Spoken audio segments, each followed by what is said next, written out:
Hi there everybody, this is David, and I don't know about y'all, but I love games on the SNES, games inspired by the classics on the SNES as well. And right now, today, I'm going to be looking at one called Llewl and the Lyre of the Two Worlds, and it is today's sponsor, and there is a free demo available, and that is what I'm looking at today, the free demo. This is definitely an SNES-inspired RPG. I saw a lot of things in there from like Super Mario RPG, Secret of the Stars, Chrono Trigger, Final Fantasy VI, and even Breath of Fire, and I definitely do want to tell you all about it, and it's totally worth a sub as you come and you join a party and you level on up with me. Thank you so much for your sub, your like, and your brand new hype. It helps me out a ton. So the first thing that you're going to notice is just the graphical style. I love games that kind of like take place in like a winter wonderland sort of thing, like I Am Setsuna. I don't like a lot of games that are kind of like desert. You know, every time I see like a desert, I'm just like, oh, it's just like brown and gross or whatever. But, you know, this is gorgeous. It's set in like this kind of snow-covered mountainous land, and there's the Aurora Borealis in the background, the Northern Lights and all that kind of stuff, and it just looks beautiful. There's also some really cool quality of life options, like making run the default so you don't have to hold down a B button to, you know, run, being able to actually turn off or have the number of encounters on the overworld, and turn on retro visual effects. Not only that, if you're not sure what to do or where to go, you can just go open up the menu, and then there's like a little indicator that tells you where you're supposed to go, what your next destination is. Also, you can save anywhere, which is fantastic. You don't just have to save at any sort of save points. So the story. You play as Sarah. She's the last of the Light Guardians, and she's basically tasked with protecting Llewl, who is an elf and also the Chosen One. And they're both orphans. Their parents died because, you know, Llewell's parents were the Chosen Ones before, and Sarah's parents were her guardians, and, you know, they just died or whatever. So Llewl has to be hidden away from the demonic army that is sent off to find her. But these dark dragons, these demons, they know where she's at, they're looking for her, and they attacked her home village and burned it to the ground, and then kidnapped Llewl, and then Hans was the only survivor from the village. So of course, you and Hans get together, and you have to go out and track down, you know, where Llewl is and rescue her. You are her guardian after all. So over the course of the demo, you're going to be going through a massive forest, a huge cave full of puzzles, a really cool portion of a world map, and a fully fleshed out town. And the forest, it's really big. There's a lot going on here in this forest. It's a snow-covered forest. Reminds me of kind of like that forest in Secret of Mana, you know, with like the little lights in the trees and everything. Tons of treasures to be had around here. You can kind of like swim through the ponds and everything to get where you need to go. A lot of like pillars up there that you can kind of jump back and forth to. A lot of really cool, fun exploration in this massive forest. The cave is full of puzzles as well. The world map, it's a little bit basic. It reminded me of Secret of the Stars and kind of its blockiness or whatever, but there are treasures on the world map, which is always fun, and a really fully fleshed out town with shops and, you know, magical shops and equipment places and all sorts of other stuff. There's a guild, there's all sorts of great stuff. So you go off, you exit this forest, you're going to the next town to, you know, seek help, and you find out that the mayor's daughter Isabella has run away, so you agree to help find her, and then the mayor will let you cross the bridge into the next country where Llewl is. So that's pretty much the course of the demo, is going through those 4 areas and rescuing this girl Isabella. You're also going to be finding some really cool, like, hand-drawn animated cutscenes here, which I totally was not expecting at all in here. So what you're going to be finding inside these dungeons, like I said, like the forest, it's a huge region, tons to explore, but even inside the cave, you're going to be climbing up walls and like cliff sides, which reminded me a ton of Final Fantasy Mystic Quest. You're going to be hitting switches to unlock doors, jumping from pillar to pillar, swimming around. Like, it's not Lufia 2 type puzzles or anything, but it's definitely enough to break up all the gameplay here. One thing I will say about exploring interiors of the towns and exploring the interiors of these caves, it can be a bit dark sometimes, which I don't really like. It makes it a little bit too hard to see what's going on there, but it is their design decision to do. Now, the battle system. This is freaking amazing. So the battles seem to like kind of take place at prescribed points, kind of like in Chrono Trigger. You get to a certain point and then there's a battle. Now, if you do want to grind, though, you can always do that out on the overworld map.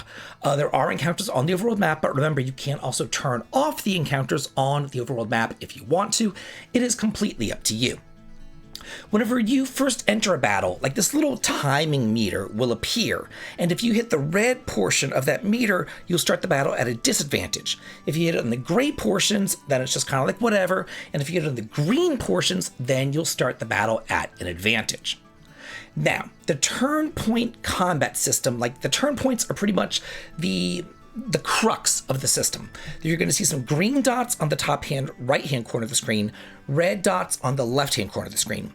The green dots are your turn points, and the red dots are the enemy's turn points, and you can take as many actions as you want to until your turn points are depleted, and different skills will, of course, cost different amounts.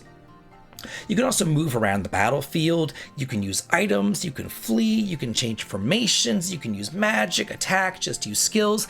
Everything just costs a certain amount of turn points to do it. There is no MP cost, just the turn point costs. Now, in addition to that, the battles take place on a 4x4 grid, similar to Radiant Historia or Live Alive, which is amazing. And different attacks will hit different areas.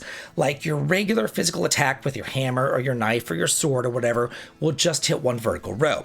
If you cast a spell like Holy Light, it'll hit all the enemies in a horizontal row. You can also set a trap and then push the enemies or pull the enemies into the trap to be able to deal extra damage.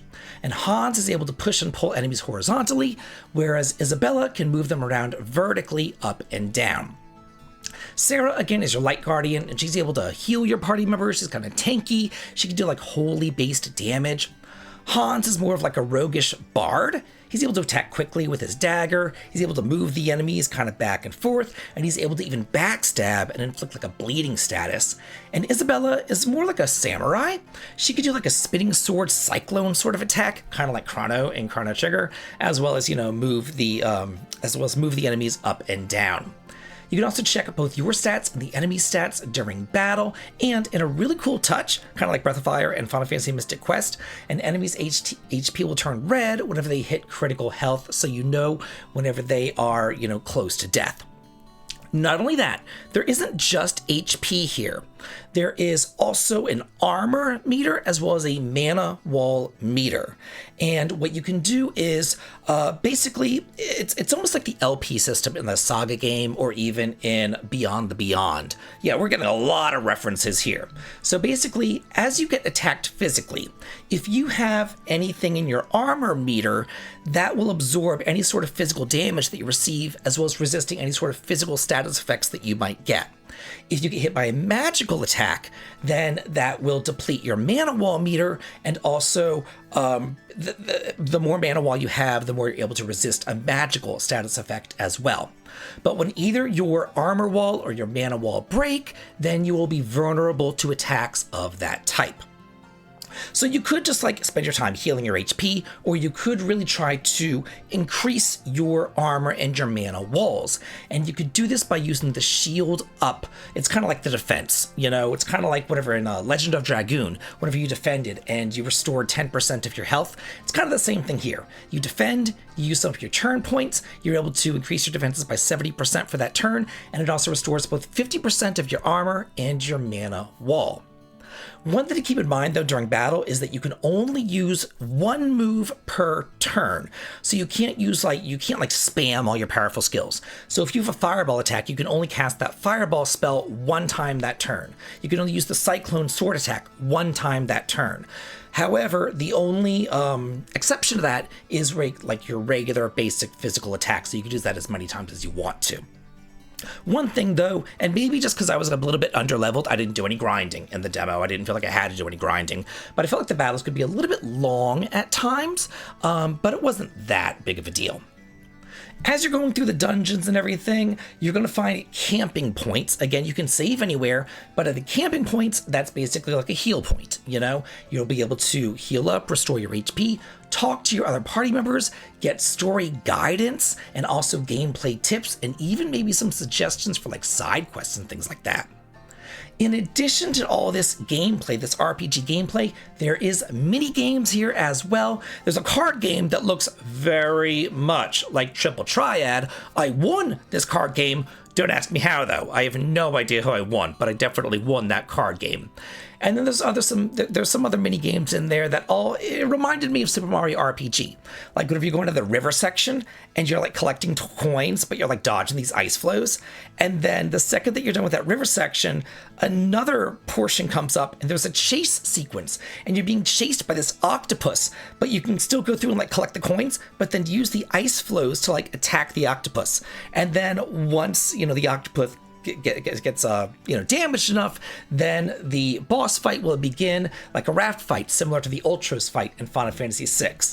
Honestly, like, it was a really cool game, a really cool time. It took about an hour and a half worth of time with this demo. There was a lot there in this demo. I loved all the throwbacks, and I loved how smart everything was. It reminded me a bit of like Chained Echoes, in how it's just like not just using older RPGs as references, it's not just like random, it's picking and choosing very smart things to be inspired by, and it's using that and it's turning it into something very special. And I think that we have a hit on our hands here. But now I want to hear from y'all. What do you think about this game? And what do you think about what you've seen so far? Will you be checking out the demo too? Let me know in the comments. And as always, have a good day.